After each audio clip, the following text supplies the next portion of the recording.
Hello viewers, good evening to all and welcome to bio elevate YouTube channel. আশা করি সকলেই ভালো আছো।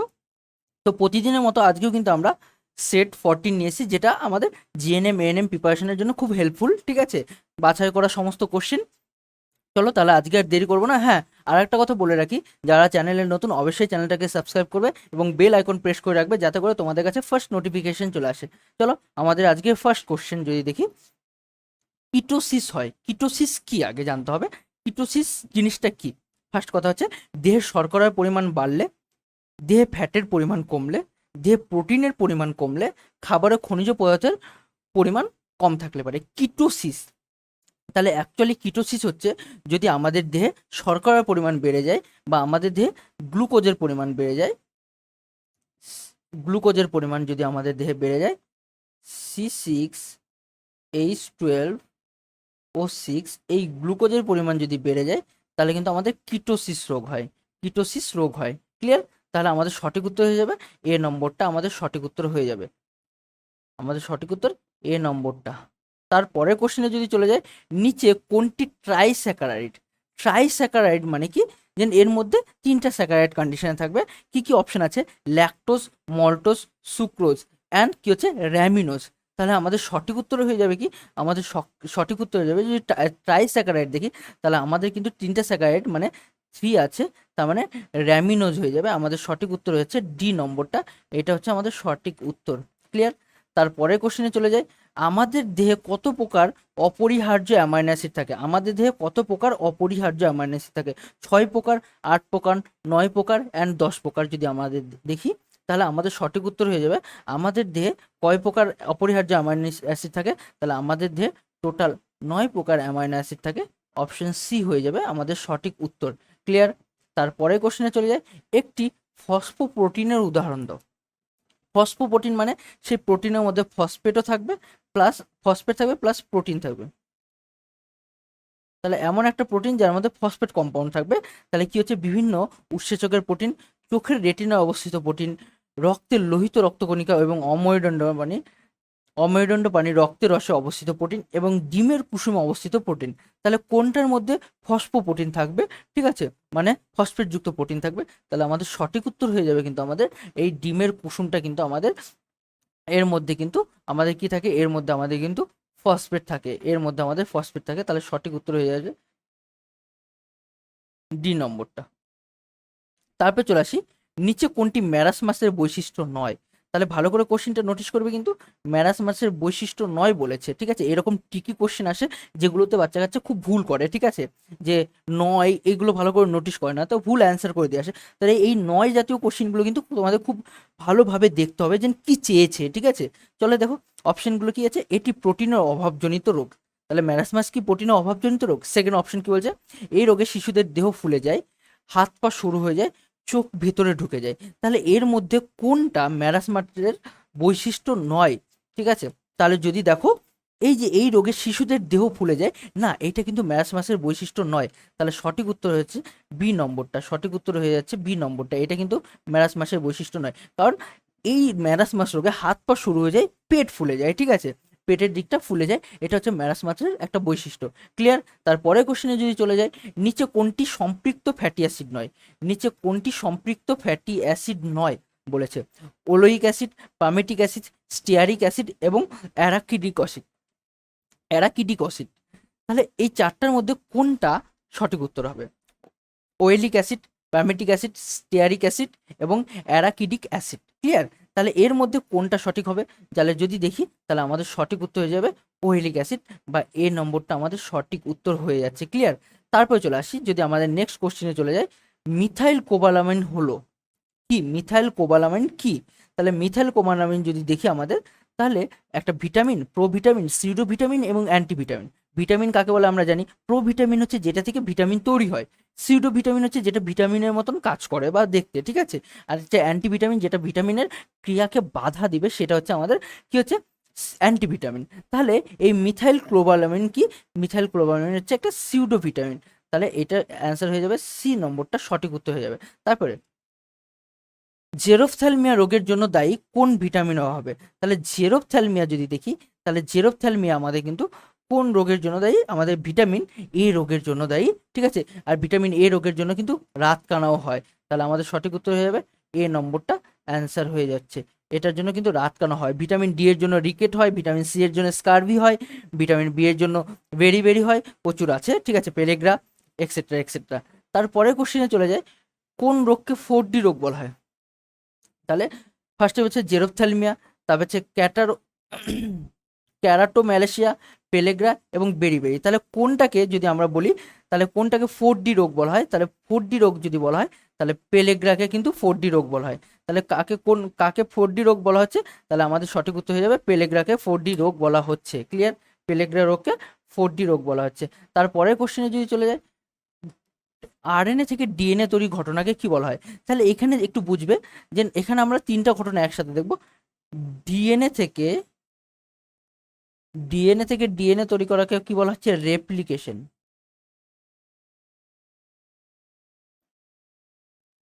রেপ্লিকেশন। ডিএনএ থেকে আরএনএ কে ট্রান্সক্রিপশন। কি বলা হচ্ছে? ট্রান্সক্রিপশন।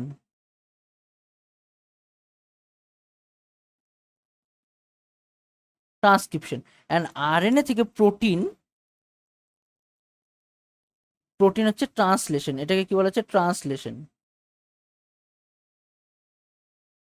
ট্রান্সলেশন।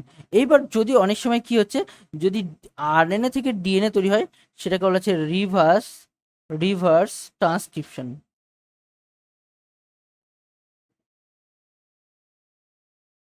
Reverse transcription. তাহলে কি বলছে? আরএনএ থেকে ডিএনএ। তাহলে আমাদের সঠিক উত্তর কিন্তু আশা করি তোমরা পেয়ে গেছো। তাহলে সঠিক উত্তর কি হচ্ছে? আমাদের সঠিক উত্তর হয়ে যাবে রিভার্স ট্রান্সক্রিপশন। আমাদের সঠিক উত্তর হয়েছে এ নম্বরটা। তাহলে আমাদের সঠিক উত্তর হয়েছে এ নম্বরটা। তারপর কোশ্চেন, সবচেয়ে ছোট কোষের নাম কি? তাহলে সবচেয়ে ছোট কোষের নাম কিন্তু, এটা কিন্তু মনে রাখবে, মাইক্রোপ্লাজমা। তাহলে সবচেয়ে ছোট কোষের নাম কি? মাইক্রোপ্লাজমা। তাহলে এটার অ্যান্সার হয়ে যাচ্ছে বি নম্বরটা। তারপরে চলে আসি, নিম্নলিখিত কোন কলা জাইলেম এবং ফ্লোয়েম কলাকে যান্ত্রিক সহায়তা প্রদান করে? কোন কলা জাইলেম এবং ফ্লোয়েম কলাকে যান্ত্রিক সহায়তা প্রদান করে? তাহলে সিম্পল ভাবে তোমরা একটু ট্রাই করো, কোন কলা জাইলেম এবং ফ্লোয়েমকে যান্ত্রিক সহায়তা প্রদান করে? তাহলে যদি দেখি আমাদের পোলেন কাইমা, প্যারেন কাইমা, বাহিকা এবং লাস্ট কি আছে? স্ক্লেরেন কাইমা। তাহলে যদি আমরা বলি স্ক্লেরেন কাইমা, কিন্তু আমাদের সঠিক উত্তর হয়ে যাবে। তাহলে আমাদের সঠিক উত্তর হয়ে যাবে স্ক্লেরেন কাইমা। তাহলে এটা হচ্ছে ডি নম্বরটা আমাদের সঠিক উত্তর কিন্তু। তারপরে চলে আসি, প্রোকারিওটিক কোষের রাইবোজোম। প্রোকারিওটিক কোষের রাইবোজোম কত এস প্রকৃতির? তাহলে সিম্পল জানি আমরা 80s হচ্ছে ইউক্যারিওটিক কোষে, আর প্রোকারিওটিক কোষে হচ্ছে আমাদের 70s। এটাকে যদি ভাঙি, তাহলে আমাদের প্রোকারিওটিক কোষে কত হবে? 70-র পরিবর্তে কত হবে? ট্রাই করো তাড়াতাড়ি। 50 আর 30, ঠিক আছে। আর যদি ইউক্যারিওটিক কোষে 80-র বদলে 60 আর 40, ঠিক আছে, এটা ইউক্যারিওটিক কোষে হবে, মানে যেটা 80 আমাদের 80 প্রকৃতির রাইবোজোম পাওয়া যায়। তারপরে কোশ্চিন, সিনোসাইটিয়াম কাকে বলে বা সিনসাইটিয়াম কাকে বলে? তাহলে সিনসাইটিয়াম কাকে বলে? অপশনগুলো দেখে নাও। দুটি নিউক্লিয়াসযুক্ত প্রাণী কোষকে, দুটি নিউক্লিয়াসযুক্ত উদ্ভিদ কোষকে, বহু নিউক্লিয়াসযুক্ত প্রাণী কোষকে এবং বহু নিউক্লিয়াসযুক্ত উদ্ভিদ কোষকে যদি আমরা দেখি, তাহলে সিনসাইটিয়াম, যদি সিনোসাইট হতো তাহলে কিন্তু আমাদের উদ্ভিদ হতো। সিনোসাইট হচ্ছে উদ্ভিদ, আর সিনোসাইটিয়াম হচ্ছে বহু নিউক্লিয়াসযুক্ত প্রাণী কোষকে সিনোসাইটিয়াম বলা হয়। তার মানে সঠিক উত্তর সি নম্বরটা। ক্লিয়ার? তারপরে চলে আসি, প্রথম মাইটোকন্ড্রিয়া কি আবিষ্কার করেন? এটা কিন্তু খুব ইম্পর্টেন্ট কোশ্চেন। বেন্ডা, কলিকার, ফ্লেমিং এবং রবার্ট ব্রাউন মাইটোকন্ড্রিয়া কি আবিষ্কার করেন? যদি দেখি প্রথম মাইটোকন্ড্রিয়া, তাহলে প্রথম মাইটোকন্ড্রিয়া আমাদের কি আবিষ্কার করেন? কলিকার প্রথম মাইটোকন্ড্রিয়া আবিষ্কার করেন। কলিকার হচ্ছে প্রথম মাইটোকন্ড্রিয়া আবিষ্কার করেন। বি নম্বরটা সঠিক উত্তর, তাহলে বি। তারপরে চলে আসি 16 নম্বর কোশ্চেন, আর্কিওপটেরিসের জীবাশ্ম যে দুটি প্রাণীর মধ্যে সংযোগ রক্ষা করে, আর্কিওপটেরিসকে কি বলা হচ্ছে? কানেক্টিং লিঙ্কও বলা হয়, মিসিং লিঙ্কও বলা হয়। তাহলে আমরা যেটা বলবো মিসিং লিঙ্ক, কারণ ও দুটো প্রাণীর মধ্যে সংযোগ রক্ষা করতো, কিন্তু এখন আমাদের পৃথিবী থেকে বিলুপ্ত হয়ে গেছে, ঠিক আছে। তাহলে এ কোন কোন প্রাণীর সংযোগ রক্ষা করতো? সরীসৃপ, স্তন্যপায়ী না। কারণ আর্কিওপটেরিসের যদি বৈশিষ্ট্য দেখি, ও একটা পাখির মতো ছিল, অথচ তার চোয়ালের মধ্যে বা ঠোঁটের মধ্যে দাঁত ছিল। তাহলে সরীসৃপ স্তন্যপায়ী হবে না, পক্ষী স্তন্যপায়ী হবে না, তারপর হচ্ছে উভয়চর সরীসৃপ হবে না। তাহলে আমাদের সঠিক উত্তর হয়ে যাবে সরীসৃপ ও পক্ষী। তাহলে সঠিক উত্তর হয়ে যাবে ডি নম্বরটা অ্যান্সার হয়ে যাচ্ছে, ঠিক আছে। তারপরে চলে আসি, তারপরে কোশ্চেন, অন্টোজেনি রিপোস ফাইলোজেনি এটা কার মতবাদ? Ontogeny repeats phylogeny. তার মানেটা কি বলছে, যে এটা কিন্তু অন্য একটা টার্ম, অন্টোজেনি রিপিটস ফাইলোজেনি। লাইনটা কিন্তু খুব ইম্পর্টেন্ট, ঠিক আছে, যে অটোজেনি ফাইলোজেনিকে রিপিটস করে, এরকম একটা ব্যাপার বলা হচ্ছে, ঠিক আছে। এটা যদি সঠিক উত্তর দেখি, তাহলে কে এটা বলেছে? হেকেল এটা বলেছে, এটা হেকেল বলেছে। তাহলে সঠিক উত্তর হচ্ছে বি নম্বরটা। ক্লিয়ার? তারপরে চলে আসে সমবৃত্তীয় অঙ্গের সৃষ্টির কারণ। সমবৃত্তীয় অঙ্গ কেন সৃষ্টি হয়েছিল? অপসারী বিবর্তন, অভিসারী বিবর্তন, এ বি উভয়ই, এবং লাস্ট কোনোটিই নয়। তাহলে সমবৃত্তীয় অঙ্গের সৃষ্টি কেন হয়েছিল যদি আমরা দেখি, তাহলে তোমরা ট্রাই করো। এটা কিন্তু ক্লাস 10-এর কোশ্চিন। অ্যাকচুয়ালি সমবৃত্তীয় অঙ্গ কাদের বলা হয়? সঠিক উত্তর হয়ে যাবে এটার বি নম্বরটা সঠিক উত্তর। এবার সমবৃত্তীয় অঙ্গ কাকে বলা হয়? সমবৃত্তীয় অঙ্গ যে সমস্ত অঙ্গের গঠন আলাদা। তাহলে সমবৃত্তীয় অঙ্গ কাকে বলে? গঠন, গঠন difference, differ but function, function same, same. যদি প্রজাপতির ডানা দেখো আর পাখির ডানা দেখো, তাহলে দুজনের কাজই কিন্তু ওরা, বাট প্রজাপতির ডানাতে কোনো হাড় নেই আর পাখির ডানাতে হাড় আছে, তাহলে কি হচ্ছে? গঠন আলাদা বাট কাজ একই। তাহলে এই সমস্ত অঙ্গগুলোকে বলা হচ্ছে সমবৃত্তীয় অঙ্গ। আর এই সমবৃত্তীয় অঙ্গ এটা কিন্তু অভিসারী। তার মানে এখানে যদি আমরা দেখি, তাহলে এখানে ধরে নাও পাখি, আর এখানে বাটারফ্লাই, বাটারফ্লাই এরা কিন্তু কিসের দিকে? কাজের দিক থেকে সবাই কিন্তু গঠন আলাদা হলো, কাজের দিক থেকে এক জায়গায় এসে যুক্ত হচ্ছে। তাহলে এইটাকে বলা হচ্ছে অভিসারী, এটাকে কি বলা হচ্ছে? অভিসারী। তারপরে কোশ্চিনে চলে যায় আমাদের, একটি মাছের জীবন্ত জীবাশ্ম হলো। একটি মাছের জীবন্ত জীবাশ্ম কি? যে জীবন্ত জীবাশ্ম হচ্ছে যে জীবাশ্মগুলো বা যে প্রাণীগুলো, ঠিক আছে, সুদূর অতীতে উৎপত্তি লাভ করে এখনো কোনো রকম পরিবর্তন ছাড়া পৃথিবীতে বেঁচে আছে, এগুলোকে বলা হয় জীবন্ত জীবাশ্ম। তাহলে কি কি আছে? লিমিউলাস, পেরিপেটাস, সিলাকান্ত, আর কোনোটি নয়। তাহলে আমাদের সঠিক উত্তর হয়ে যাবে সিলাকান্ত, ঠিক আছে। পেরিপেটাসও কিন্তু আমাদের এক ধরনের জীবন্ত জীবাশ্ম, কিন্তু এখানে বলেছে মাছ, তাহলে মাছ বলার জন্য আমরা কিন্তু সিলাকান্ত নেব। তাহলে অপশন হয়ে যাবে সি নম্বরটা সঠিক উত্তর। তারপর কোশ্চেন,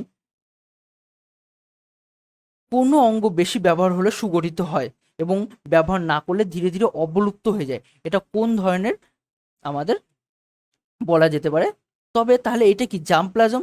এটা কে দিয়েছিলেন? ল্যামার্কবাদ, প্রাকৃতিক নির্বাচনবাদ এবং বায়োজেনেটিক ল, ঠিক আছে। তাহলে এইটা কিন্তু আমাদের সঠিক উত্তর যদি আমরা দেখি, তাহলে এইটা কিন্তু আমাদের ল্যামার্ক বলেছিল। ল্যামার্কের মতবাদ অনুসারে অঙ্গের ব্যবহার ও অব্যবহার সূত্র বলেছিল যে যে অঙ্গটা বেশি ব্যবহার করব সেটা বেশি স্ট্রং হবে, আর যে অঙ্গটা আমরা ব্যবহার করব না সেটা আস্তে আস্তে অবলুপ্ত হয়ে যাবে। তাহলে আমাদের সঠিক উত্তর হয়ে যাবে ল্যামার্কবাদ, ঠিক আছে। ল্যামার্ক আরও বক্তব্য দিয়েছিল, ঠিক আছে, সেগুলো কিন্তু তোমরা দেখবে, ঠিক আছে, খুব ইম্পর্টেন্ট। তারপরে চলে আসি, মাছের পটকা রেটিয়া মিরাবিলা যখন গ্যাস প্রবেশ করে, মাছের পটকাতে রেটিয়া মিরাবিলাতে যদি পটকাটা দেখি, তাহলে দেখো মাছের পটকার দুটো প্রকোষ্ঠ, এই একটা প্রকোষ্ঠ আর এইটা হচ্ছে পেছনের প্রকোষ্ঠ ধরে নাও।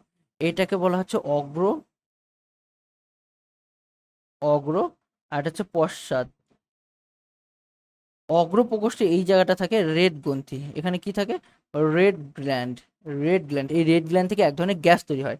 আর এই পশ্চাৎ প্রকোষ্ঠে যদি দেখি, এই পশ্চাৎ প্রকোষ্ঠে এরকম ভাবে রক্তজালক থাকে, সেই রক্তজালককে বলা হয় রেটিয়া মিরাবিলা। কি বলা হচ্ছে? রেটিয়া মিরাবিলা, ঠিক আছে। এইবার যখন রেটিয়া মিরাবিলাতে যখন গ্যাস প্রবেশ করে, মানে পশ্চাৎ প্রকোষ্ঠে গ্যাস প্রবেশ করলে পারে রেটিয়া মিরাবিলা এই গ্যাসগুলোকে শোষণ করে নেয়, শোষণ করলে পরে মাছের পটকাটা চুপসে যায়, চুপসে গেলে পরে মাছ কিন্তু জলে ডুবে যায়, ঠিক আছে। তাহলে মাছকে জলে ডুবতে সাহায্য করে, তাহলে সঠিক উত্তর হয়ে যাবে জলে ডুবতে সাহায্য করে। তার মানে বি নম্বরটা হয়ে যাচ্ছে সঠিক উত্তর। ক্লিয়ার? তারপরে কোশ্চেন যদি চলে যায়, পটকার রেড গ্রন্থি কোথায় থাকে? তাহলে আমি একটু আগে বললাম পটকার রেড গ্রন্থি কিন্তু অগ্র প্রকোষ্ঠে থাকে। সিম্পল কোশ্চেন, অ্যান্সার হচ্ছে অগ্র প্রকোষ্ঠ, এ নম্বরটা। তারপরে মৌমাছিদের খাবারের উৎস 100 মিটারের মধ্যে থাকলে তারা তাদের বাসায় ফিরে কোন ধরনের নৃত্য পরিবেশন করে? ঠিক আছে, এখানে একটু কেটে গেছে, নৃত্য পরিবেশন করে। তাহলে কি হবে? চক্রাকার নৃত্য, ওয়াগলেট নৃত্য, ওয়াগল কোনোটি নয়। তাহলে দেখো আমরা চক্রাকার, ওয়াগলেট নৃত্য, ওয়াগল এবং কোনোটি নয় যদি আমরা দেখি, তাহলে 100 মিটারের মধ্যে থাকলে পরে বলছে, 100 মিটারের মধ্যে থাকলে পরে কিন্তু সবসময় মনে রাখবে চক্রাকার নৃত্য করে। তাহলে চক্রাকার নৃত্য করে 100 মিটারের মধ্যে। আর যদি 100 মিটারের বেশিতে থাকে, ঠিক আছে, তখন কিন্তু ইংরেজি অক্ষর 8-এর মতো একটা নৃত্য করে, সেটাকে বলা হয় ওয়াগলেট নৃত্য বলা হয়। সেটাকে কি বলা হচ্ছে? ওয়াগলেট নৃত্য বলা হচ্ছে। ক্লিয়ার? তাহলে সঠিক উত্তর আমরা পেয়ে গেছি এ নম্বরটা। তারপরে অর্ধবিভক্ত নিলয় দেখা যায় কোন পর্বের প্রাণীতে? তাহলে আমরা যদি সবগুলো দেখি, মৎস্য, সরীসৃপ, উভয়চর এবং সার্ভাইকাল। তাহলে যদি মাছের ক্ষেত্রে দেখি, মাছের ক্ষেত্রে দুটো প্রকোষ্ঠবালা হৃৎপিণ্ড দেখতে পাবো, এটা ফিশ। তারপরে ফিশের থেকে যদি চলে আসে আমরা উভয়চর, উভয়চরে এরকম এরকম দেখতে পাবো, কিন্তু এখানে কয়টা প্রকোষ্ঠ হয়ে যাবে? 3টা প্রকোষ্ঠ হয়ে যাবে, 3টা। ঠিক আছে, 3টা প্রকোষ্ঠ হয়ে যাবে, এখানে ভাগ হয়ে যাবে। তাহলে এটা হচ্ছে উভয়চর। উভয়চর, উভয়চরের পরে যদি সরীসৃপ চলে যায়, সরীসৃপদের যারা বুকে ভর দিয়ে চলে, এদের কিন্তু অলিন্দ দুটো ভাগ হয়ে গেছে, অলিন্দ দুটো ভাগ হয়ে গেছে, সরি, এখানে একটু মিস্টেক হয়েছে, এখানে একটু মিস্টেক হয়ে গেছে, সরি। এখানে অলিন্দ দুটো ভাগ হয়ে যাবে, নিলয়টা কিন্তু কোনো ভাগ হবে না। অলিন্দ দুটো ভাগ হয়ে গেছে, নিলয় ভাগ হয়নি। কিন্তু আমরা যদি সরীসৃপদের দেখি, সরীসৃপদের দেখি, সরীসৃপদের দেখি, তাহলে নিলয়টা অর্ধবিভক্ত হয়েছে এখানে। তাই বলছে অর্ধবিভক্ত নিলয় কাদের দেখা যায় যদি আমরা দেখি, তাহলে অর্ধবিভক্ত নিলয় দেখা যায় সরীসৃপদের। আর যদি সরীসৃপের পরে যদি স্তন্যপায়ী দেখি বা পক্ষীদের দেখি, তাহলে হৃৎপিণ্ডের 4টা প্রকোষ্ঠ, দুটো অলিন্দ এবং দুটো নিলয় আমরা দেখতে পাবো। তাহলে সঠিক উত্তর হয়ে যাবে বি নম্বরটা, সঠিক উত্তর হয়ে যাবে বি নম্বরটা। ক্লিয়ার? তারপরে কোশ্চেনে চলে আসি, ঘোড়ার বিবর্তনের ক্ষেত্রে কোন তথ্যটি সঠিক? ঘোড়ার যে বিবর্তন হয়েছিল, সেই বিবর্তনের সম্পর্কে কোন তথ্যটি সঠিক? ধীরে ধীরে ঘোড়ার পায়ের আঙ্গুল খুরে পরিণত হয়, মুলারের ক্রাউনের সংখ্যা হ্রাস পেয়েছে, ঘোড়ার আকৃতি ছোট হয়েছে, কোনোটি নয়। সঠিক বলেছে। তাহলে কি হচ্ছে? ধীরে ধীরে ঘোড়ার পায়ের আঙ্গুল খুরে পরিণত হয়েছে, এটাই তো সঠিক। আমরা সেটাই তো ক্লাস 10-এ পড়েছি, তাই না? তাহলে আমাদের সঠিক উত্তর হয়ে যাবে এ নম্বরটা, আমাদের সঠিক উত্তর হয়ে যাবে এ নম্বরটা। ক্লিয়ার? তারপরে চলে আসি, তারপরে কোশ্চেন, উটের লোহিত রক্তকণিকা হলো, উটের লোহিত রক্তকণিকা কেমন? ডিম্বাকার নিউক্লিয়াস যুক্ত, ডিম্বাকার নিউক্লিয়াসবিহীন, গোলাকার নিউক্লিয়াস যুক্ত, গোলাকার নিউক্লিয়াসবিহীন। উটের লোহিত রক্তকণিকা আমরা সিম্পল ভাবে দেখেছিলাম এইরকম, এরকম ডিম্বাকার, তাই তো? ডিম্বাকার, বাট এর মধ্যে নিউক্লিয়াস আছে, এর মধ্যে নিউক্লিয়াস আছে। তাহলে আমাদের সঠিক উত্তর হয়ে যাবে ডিম্বাকার নিউক্লিয়াস যুক্ত। তাহলে আমাদের অ্যান্সার হচ্ছে এ নম্বরটা। তারপরে চলে আসি, সীমিত বাসস্থান ও খাদ্য যদি কারণ হয়, তবে তার ফলাফল কি হতে? দেখা হলো বাসস্থান সীমিত এবং খাদ্য সীমিত। এই বক্তব্যটা কে দিয়েছিলেন? এই বক্তব্যটা দিয়েছিলেন ডারউইন। ঠিক আছে? এই বক্তব্যটা কে পেশ করেছিলেন? ডারউইন পেশ করেছিলেন। যে পৃথিবীতে খাদ্য ও বাসস্থান সীমিত, আর প্রত্যেকটা জীব কি হচ্ছে, তার গুণিতক হারে বংশ বিস্তার করে চলেছে। যে এই যে যদি বাসস্থান আর খাদ্য যদি সীমিত হয়, তাহলে কি হতে পারে? তাহলে এই বাসস্থান আর খাদ্যের জন্য প্রত্যেকটা প্রাণীর মধ্যে লড়াই লাগবে, এবং এই লড়াইয়ে যে উত্তীর্ণ হবে সেই সাকসেস, সেই কিন্তু নেক্সট জেনারেশনটা তৈরি করতে পারবে। তাহলে এইটাকে কিন্তু বলা হচ্ছিল অস্তিত্বর জন্য জীবন সংগ্রাম, এটাকে বলা হচ্ছিল অস্তিত্বের জন্য জীবন সংগ্রাম। ঠিক আছে? আর এই সংগ্রামে দু রকম হচ্ছিল, একটা অন্তঃপ্রজাতির সংগ্রাম হচ্ছিল, আর একটা হচ্ছে আন্তঃপ্রজাতির সংগ্রাম হয়েছিল। ক্লিয়ার? তারপরে কোশ্চেনে চলে যাই, মিউটেশন তত্ত্বের প্রবক্তাকে, মিউটেশন তত্ত্বের প্রবক্তাকে আমাদের সিম্পল ভাবে মনে রাখবে হুগো দা ভিস। মিউটেশন তত্ত্বের প্রবক্তা হুগো দা ভিস, হুগো দা ভিস, সি নম্বরটা অ্যান্সার হয়ে যাচ্ছে। তারপরে কোশ্চেন, ইঁদুর নিয়ে পরীক্ষা করে ল্যামারকে ভুল প্রমাণিত করেন কে? ইঁদুর নিয়ে পরীক্ষা নিরীক্ষা করে ল্যামারকে ভুল প্রমাণিত করেন ভাইসম্যান, হুগো দা ভিস, ডারউইন এবং মেন্ডেল। আমরা সিম্পল ভাবে কিন্তু সবাই জানি যে ভাইসম্যান ইঁদুর নিয়ে পরীক্ষা করেছিলেন। তাহলে কে ইঁদুর নিয়ে পরীক্ষা করেছিলেন? ভাইসম্যান ইঁদুর নিয়ে পরীক্ষা করেছিলেন। সঠিক উত্তর হয়ে যাবে এ নম্বরটা, সঠিক উত্তর হয়ে যাবে এ নম্বরটা। ঠিক আছে? এবং আজকে লাস্ট কোশ্চিন, কুমড়ো গাছের আকর্ষ ও বোগেনভিলিয়ার কাঁটাকে বলা যেতে পারে। কুমড়ো গাছের আকর্ষ এবং বোগেনভিলিয়ার কাঁটাকে কি বলা যেতে পারে? সমবৃত্তীয় অঙ্গ, নিষ্ক্রিয় অঙ্গ, সমসত্ব অঙ্গ এবং লুপ্তপ্রায় অঙ্গ। তাহলে তোমরা তাতে ট্রাই করো, কি বলা যেতে পারে? কুমড়ো গাছের আকর্ষ ও বোগেনভিলিয়ার কাঁটাকে কি বলা যেতে পারে? সমসত্ব অঙ্গ, সমবৃত্তীয়, নিষ্ক্রিয় এবং লুপ্তপ্রায়। তাহলে আমাদের এখানকার সঠিক উত্তর হয়ে যাবে আমাদের সমসত্ব অঙ্গ। তাহলে সঠিক উত্তর হয়ে যাবে সমসত্ব অঙ্গ। আর আমি একটু আগেই বললাম সমবৃত্তীয় অঙ্গটা বলে দিছি। সমসত্ব অঙ্গটা কি? যে সমস্ত অঙ্গের গঠন একই বাট কাজ আলাদা, গঠন একই বাট কাজ আলাদা, তাদেরকে বলা হয় সমসত্ব অঙ্গ। যেমন বাঘের পা, তিমি, ফ্লিপার, এদের সবারই ভিতরে সেম হাড় আছে, কিন্তু সবাই তাদের এক একটা পরিবেশের জন্য এক এক রকম কাজ করার স্বাধীনতা পেয়েছে, বা এক এক রকম তাদের অর্গানগুলোকে ডেভেলপ করেছে। ঠিক আছে? তাহলে আজকে এই টোটাল 30টা কোশ্চেন ছিল, 30টা কোশ্চেন সলভ করলাম, এবং এই 30টা কোশ্চেন কিন্তু খুব ইম্পর্টেন্ট, এবং এই প্রত্যেকটা কোশ্চেনের সাথে কিন্তু আমরা থিওরিটাও মোটামুটি একটু করে ট্রাই করার চেষ্টা করছি। যদিও আমরা ফার্স্ট করানোর চেষ্টা করছি, কারণ আমাদের এখনো অনেকগুলো সেট কমপ্লিট করতে হবে, ঠিক আছে? যতদিন তোমাদের জিএনএম এক্সাম হচ্ছে, ততদিন কিন্তু আমরা প্রত্যেকদিন একটা করে সেট কমপ্লিট করতে থাকবো। যাই হোক, সবাইকে ধন্যবাদ অনেক ক্লাসটা করার জন্য। তোমাদের আবারও আরেকটা ব্যাপারে রিকল করিয়ে দিচ্ছি, যে যারা চ্যানেলে নতুন অবশ্যই চ্যানেলটাকে সাবস্ক্রাইব করো এবং বেল আইকন প্রেস করে রাখো, যাতে তোমাদের কাছে ফার্স্ট নোটিফিকেশনটা যায়, এবং বন্ধুদের সাথে যত বেশি পারো শেয়ার করো, যাতে চ্যানেলটা একটু ডেভেলপ করতে পারে এবং তোমার বন্ধুরাও যাতে হেল্প পায়। সবাইকে অনেক অনেক ধন্যবাদ অ্যান্ড গুড নাইট। সবাই ভালো থেকে, টাটা, বাই বাই।